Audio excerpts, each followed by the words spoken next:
So, today we're diving into a chapter from HARISHANKAR PARSAI's Nitale Ki Diary, and this is a really special one. It's a story that takes place entirely on a train, but it manages to pack in so much about, well, us, about satire, philosophy, and the messy, raw truth of human relationships. We're going to see how Parsai just masterfully satirizes the whole song and dance of courtship, ego, and the wild performances we all put on for love. Let's really unpack this thing. The story kicks off with our narrator and his travel buddy, the wonderfully cynical Jagannath Kaka. And Kaka, right out of the gate, sets the tone with this incredible observation.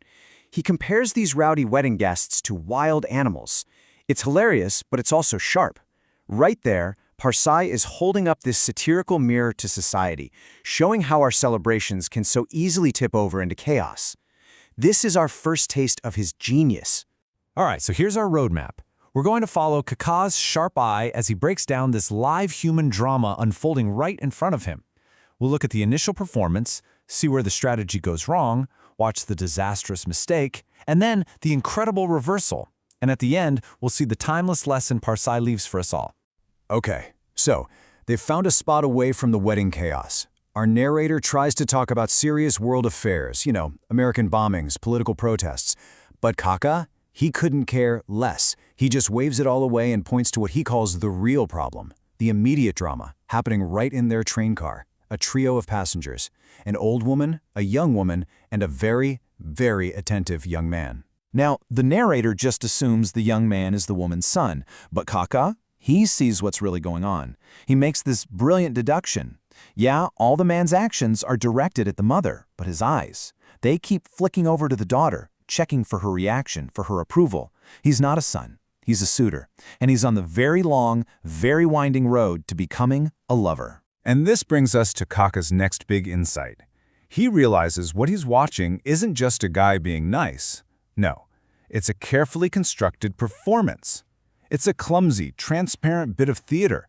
Every single move is a calculated part of a campaign to win approval, not from the girl, but from her mother, the powerful gatekeeper. And you can just watch him go down his checklist. First, he adjusts the fan, to point at the mother, of course. Then he fills the water bottles. He makes a big show of over-tipping the porter, loudly declaring how poor he is, just to signal his own generosity. And the masterstroke? Oh, this is good. He buys a film magazine and puts it right on top of the pile, one with a cover showing a lover holding his beloved's hand. I mean, it's anything but subtle, right? This whole performance, it leads us directly to the core satirical point of the entire story, which Jagannath Kaka is about to spell out for us. And trust me, it's a critique of our social rules that is just as relevant today as it was when Parsai first wrote it. And there it is. Kaka just lays out his thesis statement, the central satirical truth of the whole story. Love isn't a straight line between two people. Nope, it's a bureaucratic process. It's a journey that has to get stamped for approval by the parents first. The suitor's real audience isn't the girl he's trying to win, it's her mother. But, as Kaka points out, this process is completely exhausting. He jokes that by the time a guy is finished serving the parents and jumping through all the hoops, he has zero energy left for actual love. He even compares him to the legendary lover Farhad, who was tricked into carving a canal through a mountain just to prove his worth. The satire is just biting. So much effort for such an indirect prize. But our guy, he's determined. He's got to up his game. So he buys Pan for everyone. Then, in this big show of bravery, he leaps from the carriage to buy some tobacco the mother forgot, jumping back onto the moving train. And he follows that up by arguing loudly with the conductor in English, 'cause, as Kaka notes, he thinks young women are still impressed by that. He's trying to show he's of service, he's brave, and he's sophisticated, all at once. So he's shown his gentle side, his helpful side, his supposedly sophisticated side, but he feels like the performance is still missing something. He decides he needs to demonstrate another, more primal aspect of his masculinity. And this is where the performance is about to take a really dark and aggressive turn. I mean, just think about it for a second. He's played all the nice guy cards. So what's left in his playbook? What does he have to do to prove he's a complete man, someone worthy of protecting this woman? Well, Kaka, of course, knows exactly what's coming next. Kaka predicts that the suitor is about to manufacture a conflict. And why? Because, as Kaka cynically observes, some men feel their personality isn't fully expressed until they prove to a woman that they can also be a wild animal. But here's the key. He'll pick a fight with an opponent he knows he can beat. This isn't about justice, it's about staging a victory. And boom, just like Kaka said, an opportunity presents itself. A young, unassuming passenger gets on the train, and his suitcase lightly bumps the suitor. That's all the excuse he needs. He absolutely explodes, grabs the man, insults him, slaps him across the face, and shoves him to the floor. Violence, ego, and fake bravado just became his new tools. So the suitor stands there, puffing out his chest, probably expecting applause. But this is the moment the entire story just flips on its head. His carefully crafted performance doesn't just fall flat, it achieves the exact opposite of what he wanted. He has just made a catastrophic miscalculation. I mean, just look at this contrast. His goal was to look strong, to look like a protector. But the reality? The girl looks at him with pure, unfiltered disgust. His violence didn't spark admiration, it sparked her empathy. But it was all directed at the man he had just humiliated. And so the great reversal begins. The girl turns her back on the aggressor, literally and figuratively. She starts looking out the window, but then her gaze shifts to the beaten man. And he, in turn, looks out his window and his gaze shifts to her.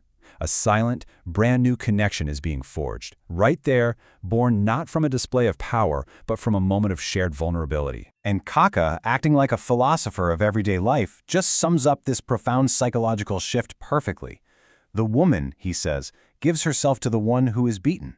In this story, aggression created a villain, but being the victim created a hero. Her compassion just completely flew past the performer and landed right on the person he wronged. Now the suitor slowly begins to realize his terrible, terrible mistake. The rest of this train journey becomes a painful lesson for him. And for us, it's the final, masterful stroke of satire from Parsai. Watching this silent connection grow between the girl and his victim, the suitor gets desperate. He realizes he played the wrong role entirely. What he craves now isn't admiration, it's what his victim received: pity. And in this moment of pathetic clarity, he knows how to get it. He needs someone, anyone, to give him 2 slaps. And in the final hilarious twist, Kaka gets up, walks over to the pathetic suitor, and says, "My friend, if getting beaten will fix your situation, I can have my companion here help you out." And at this offer, the girl and the other man just erupt in laughter, sealing the suitor's total and complete failure. So what's the big takeaway here? Parsai's story is just a masterclass in human psychology. It's a mirror reflecting our own behavior. It shows that these inauthentic performances we put on, they're fragile, and they often self-destruct. It reveals that dangerous mistake of confusing aggression for actual strength. But most importantly, it shows that real human connection is almost never built on ego, but on these shared moments of empathy. And that leaves us with one last question to think about. This story was written decades ago, but that mirror it holds up still reflects our world with perfect and maybe uncomfortable clarity. It really forces us to ask, in our jobs, in our relationships, on our online profiles, what performances for approval are we still enacting every single day?